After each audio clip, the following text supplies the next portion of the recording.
रामकृष्ण हरी. एका नवीन घटनेच्या व्हिडिओमध्ये आपलं स्वागत आहे. 45 पार केलेल्या सुधाकर आणि तिशीचा विशाल या दोघांची मैत्री होती. त्यातच सुधाकरच्या आयुष्यात एक अल्पवयीन मुलगी आली आणि त्या दोघात प्रेमसंबंध निर्माण झाले. हे पाहून विशालनेही त्या मुलीशी सूत जुळवले. एका रात्री सुधाकर आपल्या प्रेयसी सोबत मौज करत असतानाच विशाल आला. त्याने सुधाकरला दारू आणण्यासाठी पाठवले आणि त्याच्या प्रेयसीला मिठीत घेतले. काही वेळाने सुधाकर परत आला तेव्हा त्याला आपली प्रेयसी आणि विशाल हे दोघे शारीरिक संबंध करताना दिसले. त्याने त्याचे डोकेच भडकले. रागाच्या भरात त्याने लाकडी फळीने विशालला बेदम चोप दिला. त्यातच त्याचा जीव गेला. काम वासनेच्या अतिइच्छेने विशालचा बळी घेतला तर सुधाकर आणि त्याची अल्पवयीन प्रेयसी आणि एक अल्पवयीन मित्र कायद्याच्या कचाट्यात अडकले. त्याचीच गोष्ट आज आपण पाहणार आहोत. त्यापूर्वी तुम्ही चॅनलवर नवीन असाल तर चॅनलला सबस्क्राईब करायला विसरू नका. मूळ हिंगोलीचा असलेला विशाल बंडू पाचकोर, वय वर्ष 32, काबरानगर शहरात काम करत होता. यातून त्याची 3 वर्षापूर्वी रंगकाम करणाऱ्या सुधाकरबरोबर ओळख झाली होती. सुधाकर शेषराव ढेपे, वय वर्ष 48, राहणार काबरानगर, हा एकटाच राहतो असे त्याने सांगितले. त्यामुळे त्या दोघांत मैत्री झाली आणि हळूहळू त्यांची मैत्री वाढतच गेली. दोघेही एकमेकांच्या आवडीनिवडी जपत होते. अनेक वर्षापासून शहरात राहत असलेल्या सुधाकरने 40 पार केली होती. आता तो अगदी 50ला पोहोचला होता. पण त्याच्या जाळ्यात एक अल्पवयीन मुलगी अडकली होती. त्याने त्या मुलीची ओळख वाढून गैरफायदा घेण्यास सुरुवात केली होती. तिचीही काहीतरी गरज असावी म्हणून तिने कमवता आणि प्रौढ पुरुष सोबतीसाठी मान्य केला असावा अशी चर्चा आहे. पण कवळी पोरगी मिळाल्याने सुधाकर चांगलाच चेकाळला होता. आता तिच्या देहाशिवाय त्याला काहीच दिसत नव्हते. काम कमी झाले होते. तो नेहमी तिच्याजवळ राहू लागला. अगदी नवरा बायकोसारखे ते राहत होते. तो तिचा उपभोग घेत रमला होता. 50ला पोचलेला सुधाकर एका कोवळ्या मुलीबरोबर राहतो हे विशालला समजले होते. त्याने खोलात जाऊन माहिती घेतली तेव्हा त्याला कळले की ती मुलगी सुधाकरची प्रेयसी असून ते दोघे शरीर सुखाचा आनंद घेतात. आता मात्र 30 पार केलेल्या विशालच्या मनातही वासनेची आग भडकायला लागली. एक अल्पवयीन मुलगी 50च्या सुधाकरला सुख देते तर मला का नाही देणार? मी तर आता 30चा आहे असे त्याच्या मनात वाटू लागले. त्याने तिच्या भोवती जाळी टाकायला सुरुवात केली. काही दिवसातच ती त्याच्याही जाळ्यात सापडली. आता दोघेही विशालही तिच्यासोबत शरीरसुख घेऊ लागला. वास्तविक एका अल्पवयीन मुलीचा गैरफायदा घेणे चुकीचे आहे. इतकेच नाही तर अल्पवयीन मुलीशी असली चाळी करणे व शरीर संबंध करणे हे कायद्याने गुन्हा आहे. पण समाजात काही नीच लोक असतात ज्यांना ना माणुसकीचे भान असते ना कायद्याची भीती. त्यापैकीच हे दोघे होते असे म्हणावे लागेल. एका अल्पवयीन मुलीचा गैरफायदा घेत ते दोघे तिला ओरबडत होते. विशालनेही घरी येणे जाणे वाढले आहे हे सुधाकरच्या लक्षात आले होते. त्याने विशालवर विश्वास ठेवला.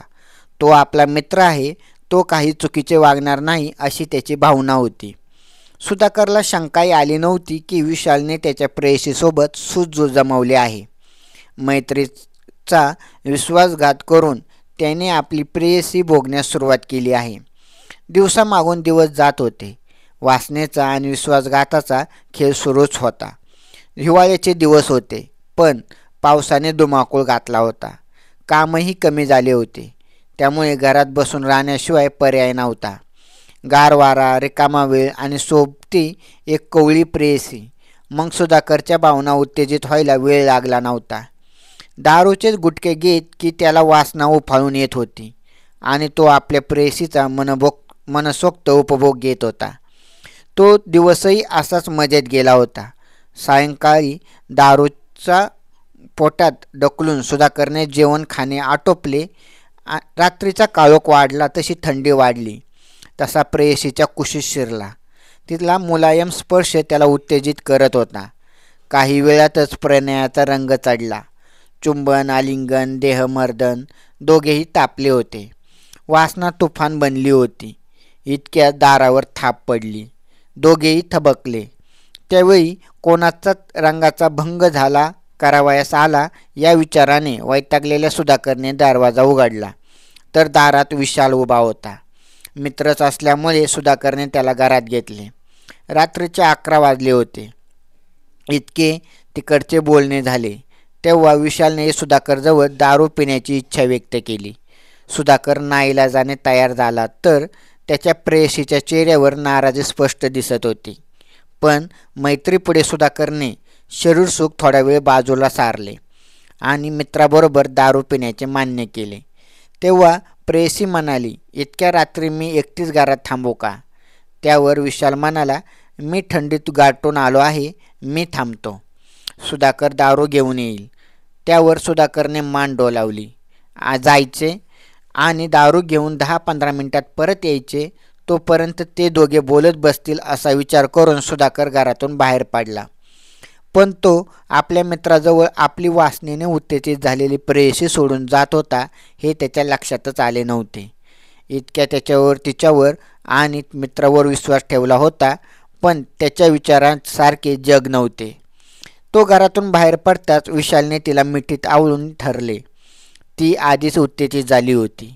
तिनेही प्रतिसाद दिला आणि काही क्षणातच ते दोघे एकरूप झाले. दोघे एकमेकांवर तुटून पडले. शरीरसुखाचा आनंद लुटू लागले. ते वासनेने इतके धुंद झाले होते की जाताना सुधाकरने फक्त दरवाजा ओढून घेतला आहे हे त्यांच्या लक्षात आले नव्हते. काही वेळा सुधाकर दारूच्या बाटल्या घेऊन आला आणि त्याने पुढे केलेला दरवाजा उघडला आणि तो जागच्या जागी थबकला. त्याच्यासाठी दारू आणण्यास जो गेला होता तोच त्याचा मित्र विशाल त्याच्या प्रेयसीसोबत शरीरसंबंध करत होता. त्याची प्रेयसी विशालला प्रतिसाद देत होती आणि हे पाहून सुधाकरच्या तळपायाची आग मस्तकात गेली.